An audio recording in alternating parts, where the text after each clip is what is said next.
25 మంది ఎంపీలను మనం గెలిపించుకుంటే స్పెషల్ స్టేటస్ అదంతకదే మన దగ్గరికి వస్తుందని కూడా చెప్తా ఉన్నాను. ఇవాళ చంద్రబాబు నాయుడు గారికి ఓటు అడిగే హక్కు ఉందా? ఉందా? ఉందా? ఉందమ్మా? ఉందా చంద్రబాబు నాయుడు గారికి ఓటు అడిగే హక్కు? మరి ఏ విధంగా అడుగుతా ఉన్నాడని కూడా చెప్తున్నా నేను. ఇవాళ దేనికి కూడా ప్రజాస్వామ్యం విలువలు కానీ దేనికి కూడా ఒక మాట ఇస్తే కట్టుబడి విశ్వసనీయత కానీ లేదు.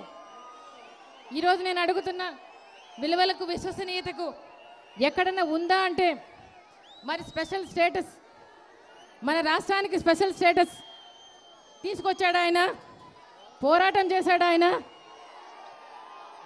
ఎన్నిసార్లు మార్చలేదు. స్పెషల్ స్టేటస్ కంటే ప్యాకేజీ ముద్దనలేదా? ప్యాకేజీ ముద్దనలేదా అన్నాడు, ప్యాకేజీ ముద్దన్నాడు. మళ్ళీ ఇప్పుడేమో వైఎస్ఆర్సీపీ జగన్ బాబు మరి ప్రతి జిల్లాకు తిరిగి మరి ఎంత మిమ్మల్ని అందరినీ కూడా చైతన్యవంతులు చేయకపోతే ఈరోజు స్పెషల్ స్టేటస్ అనేది నిలబడి ఉండేదా అని అడుగుతా ఉన్నాను. ఇవాళ ఈరోజు సెంట్రల్లో మంత్రి కూడా చెప్పారు, స్పెషల్ స్టేటస్ కాదు ప్యాకేజీ కావాలని అడిగినట్టుగా మనం వింటున్నాం కదా.